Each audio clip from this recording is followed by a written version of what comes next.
Hey, welcome back to Rivetea, or welcome if you are new here. I am Long Hair Linda, and I'm going to be recapping season 1, episode 10 of Love and Marriage DC. This one is called Tanks for Everything. I have actually recapped the previous 9 episodes, so please do go check them out on my channel and subscribe while you're there. But let's get into episode 10. So, at the house on the river, it looks like Winter was allowed to stay the night at the detox couples weekend. Monique is thankful to Kevin for turning up and allowing the couples to look at Winter in a whole different light. Winter says she's actually glad that he was there because it was closure for them. The couples are about to get some IV therapy that Monique has arranged, a hydration boosting cocktail after all the drinks from the night before. Since they will be having the IVs for about 45 minutes, Ashley wants to play a drinking game called That's So You, where you find out what your friends basically think about you. So you pick a card, you read the description, then choose the person in the group that matches that description. So Chris picks would still be getting it in at 85, and quickly volunteers. Ashley says at 50 he's not getting it in. So quick pause just to find out that Jamie and Irena didn't experiment using the sex therapist's advice last night because, well, they were snuggling for their lives in the cold, which was interesting. So they didn't get it in basically. All right, so Neil's up next, and Neil picks probably started having sex in elementary school, and Ashley points to Quick. We got another pause here to find out that Tasha Lyons' first husband, Tasha Lyons' first was her husband back in the 12th grade, but he is not the only person that she's got it in with because they both had moments when they strayed. Neil always got caught. Quick admits that he was cheating when he and Ashley first got together, much to Ashley's surprise, because she thought she was the only one who cheated early on because she was texting with someone. Quick says in his confessional that he realized he had gone too far when Ashley started getting mad in real life. Hashtag aggressive Ashley was gone, and hashtag angry Ashley was here now.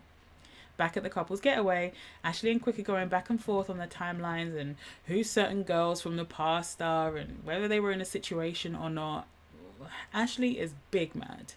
See, this is the problem with bringing up old stuff like this, right? So you start unearthing some past wounds from like 15 years ago or whatever, and it's like now you're hurt all over again, you're angry all over again. And I don't know why Quick was jumping on Neil sharing his story, like Neil and Tasha's story, because you don't have, sometimes just be quiet. Sometimes just be quiet. I guess that was the end of the little game, because then when it taken to the next scene, which I'm assuming is later on that same night, the couples are getting dressed as famous couples for a little party tonight hosted by Ashley, and are individually discussing the drama between Ashley and Quick from earlier on in the day. Chris and Monique have gone as Notorious B.I.G. and Lil Kim. Jamie and Irena are Jay-Z and Beyonce, of course. Quick and Ashley are Ike and Tina Turner. And Neil and Tasha are Andre 3000 and Erykah Badu. Winter is in sweats and floppy slippers, so the couples label her Yolanda Adams.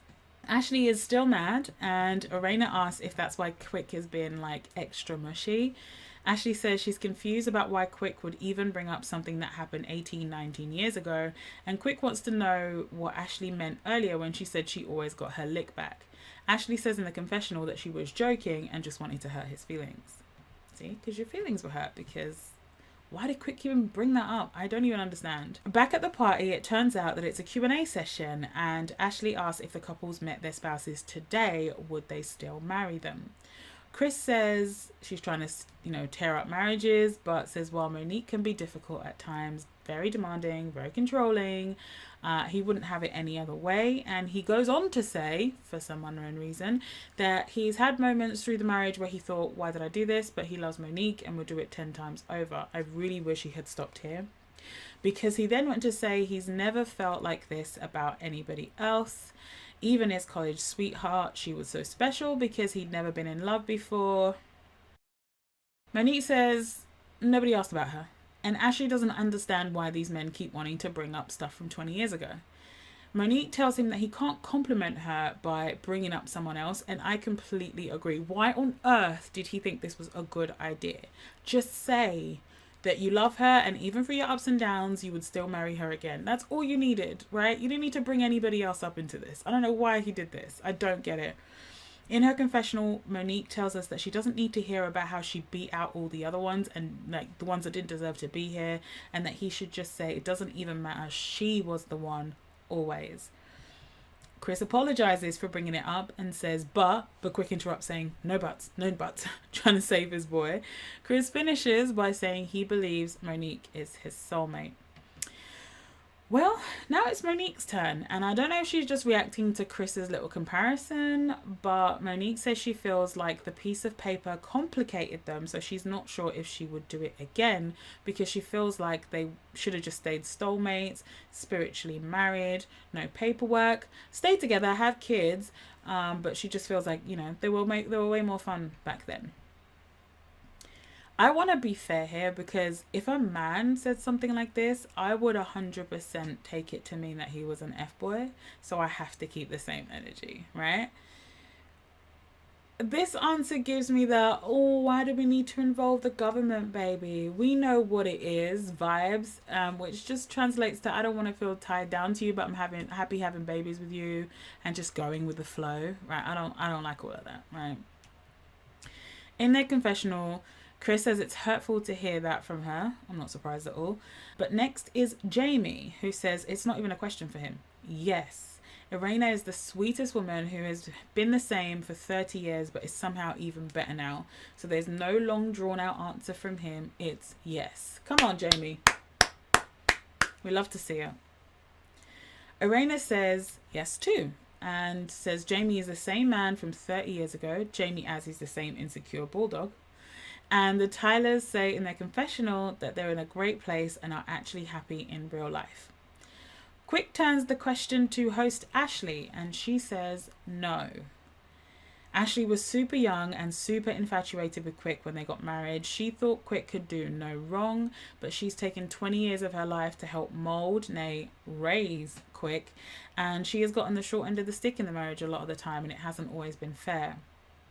In her confessional, Ashley goes on to say that over the past 15 years, she's had to help Quick mature, grow, to teach him, as he didn't really know how to love somebody else or how to be a husband. And it's unfair because no one taught her how to be a wife, and she's a damn good wife. Quick, in his answer, says absolutely yes for all the reasons that Ashley just gave in her answer. Before he met her, he didn't know what love looked or felt like, particularly unconditional love, because in all his life, love was conditional on him being able to do something for people.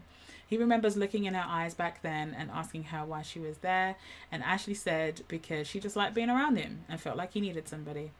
He told her he wasn't ready to get married, but when he is finally ready, he knew for a fact that Ashley would be his wife. Quick tells Ashley he loves her, and his answer is unconditional yes. Ashley girl, I would have forgiven him too. That was beyond sweet. What a beautiful answer. Monique thanks the couples and Winter for coming this weekend and tells us in her confessional that she loves this group because they can hash it out, but their responses are always backed with love and concern. They're not trying to trash or judge anybody. They're putting it out in there in hopes that, you know, they can get some advice and just be better. The detox weekend is over, and we're with Monique and Chris as they go horseback riding with the kids. They also have a favourite horse called Shady Nathan, who just loves the Samuels. Chris asked Monique what she thought about the detox weekend, and Monique wants to know if Chris was surprised by her answer at the Q&A about not marrying him again. Chris asks again if he was to ask her to marry him again, would she do it? And Monique doesn't know, but she thinks she would want to see more changes from him first. Monique then says she would have appreciated if he would think first before talking, because bringing up his childhood sweetheart was hella embarrassing and disrespectful to her. Chris clarifies that he was trying to explain that he only ever cared about somebody outside of Monique, one person. And even that wasn't to the magnitude of what he feels for her. Monique is upset all over again and interrupts him before he can finish to say he's doing it again. Chris is a little flustered and asks Monique what more she wants him to say, as he's being straight up. Monique says his tendency is to say something offensive and then get mad when she calls it out. Chris says he's not mad at her, but he does get defensive and it's something that he needs to work on and get better at. Chris says his love for her is the same, and Monique breaks down and says it's embarrassing and it hurt her feelings. Clearly, she's more affected by this comparison to his childhood sweetheart than it seemed initially. And she goes on to say in her confessional that she has felt insignificant at times during their marriage, always trying to prove her value and her worthiness. I'm honestly so sick of seeing these two argue. Is anyone else sick of it? At Irena and Jamie's, Irena has just finished prepping Lil Jamie's suit, and we find out from the Tyler's confessional that Lil Jamie had actually only told them that he had court late last night for the first time. He has court today, by the way. It turns out that he's facing 9 charges from 2021. This was an arrest for weapons and narcotics, and if he has a trial or pleads guilty, he could be held pending sentencing. Lil Jamie is nervous but ready to get it over with, and Jamie is telling Lil Jamie that he needs to emphasize that he's been clean and has held down a job in security, that he's doing so well that the CEO is talking about promoting him, all these things. His parents want Lil Jamie to make sure his lawyer feeds as much of the positives to the judge to outweigh that one mistake in 2021, especially because he hasn't been in trouble again since. It's all fun and games till you get in front of that black road, and he's saying, I got your freedom, or you can go home. 2 things made me really sad here. The look on Jamie's face when, Irena's talking to him and like Irena's speaking, and the look of just, I don't know, he just looked like a scared little boy, like looking at his mum, and that just, that made me really sad. And the other thing was the sadness in Irena's voice when she was likening this experience to her experience with her own dad. Her dad went to jail when she was 7, and, he died in prison, and they couldn't even have like a funeral for him or anything when he died. So yeah, it just kind of broke me a little bit. But they head to court, and Irena is scared that Lil Jamie will end up like her dad. Later, the Tylers, Lil Jamie, and Lil Jamie's girlfriend Imani are meeting with Lil Jamie's attorney after the court hearing, where his charges have now been bumped up from misdemeanors to felony charges. The attorney says the case has been indicted to the highest court of Maryland, the Circuit Court, and the felony charges carry more time than the misdemeanor charges, so now it's like they're starting all over again, but at the higher level.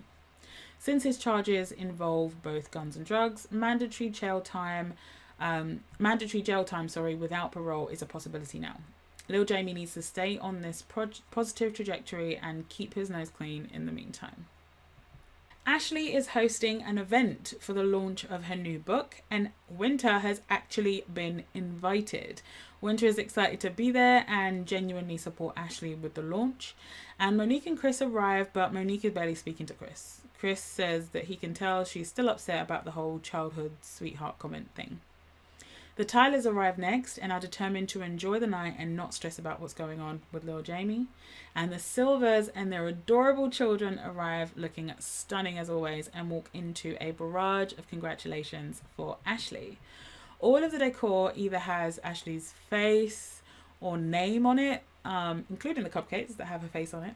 I'm so thankful you guys are here. It really means a lot to me. Of course. We wouldn't have missed it. Listen, I'm grateful to be in that number. Yes. The ladies joke about how the last time Winter attended an Ashley event, it didn't go so well. But this time they're working on their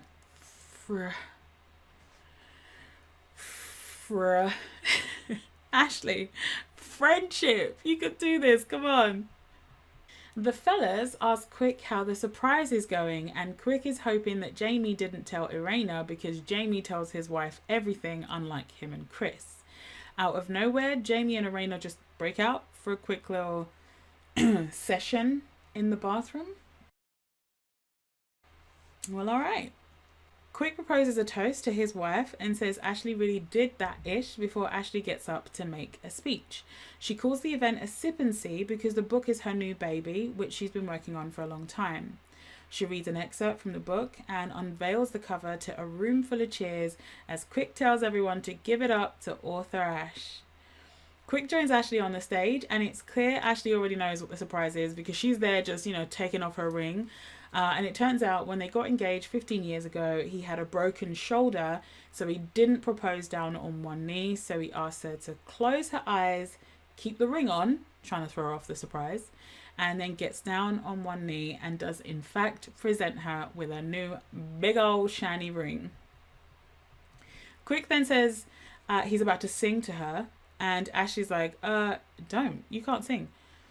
Tank appears out of nowhere and is singing and playing a beautiful song on the piano as Ashley cries. Oh, it's so touching. All of the feels, all of the feels. How the rock look? I love you, I love you, I love you. How the rock, hold on. How that rock look? Hold on. How that rock look? How that rock look? Winter in her confessional says she's happy to be in a peaceful place with the group and having a good time, especially she's on the tail end of everything with Kevin. She's hopeful that this is the birth of something new. Monique in her confessional says that this has been an amazing journey. She doesn't regret any of it, and she feels so open with this social circle that has now become a family. Ashley in her confessional says this new ring represents a new beginning and a new chapter in their marriage. They've been married for 13 years. She's looking forward to the next 13 chapters and the next 13 and the next 13. Quick adds, shoot, the next 100. And that is the end of episode 10 and actually the end of the series. So now I'm going to be recapping the reunion. But I do want to actually rate this episode. I'm going to give it the first 10 out of 10, which is funny. First 10 out of 10 for episode 10. It's a 10 out of 10 for me. I did consider knocking off half a point for the never-ending Monique and Chris arguments. Like, I'm sick of them. But I decided against it because the other couples on the episode were just so great. Quick got himself in a little hot water, but made up for it with his beautiful words and a shiny new ring for Ashley. Winter had her redemption arc after the whole group met Kevin in the last episode, so she was really able to participate in all of the group scenes and actually show herself as a supportive person. Ashley had her book launch, and Arena and Jamie's libido seem to be in sync now. Tasha and Neil were there. Lil Jamie has felony charges pending, but has the support of his parents and his girlfriend to get him through. All in all, a great episode with lots of conflict resolution, except for the Samuels, of course, and just a lot of love and happiness, which was really nice. So next up is the 2-part reunion. I'm going to be recapping that as 2 separate episodes, I think, because especially part 2, there's a lot going on. So yeah, I'm going to recap them as 2 separate uploads, I think. I think that's the way to do it. But I will see you next time. Bye. Upgrade. Oh, let me upgrade. Introduce you to some new things and upgrade.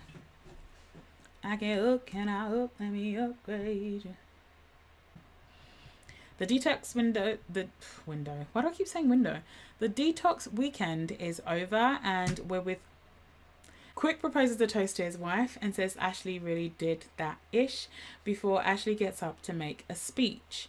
She calls the event a sip and see because the book is her new baby, which she has been working on for a long time. She reads an excerpt from the book and unveils the cover to a room full of cheers as Quick tells everyone to give it up for author Osh.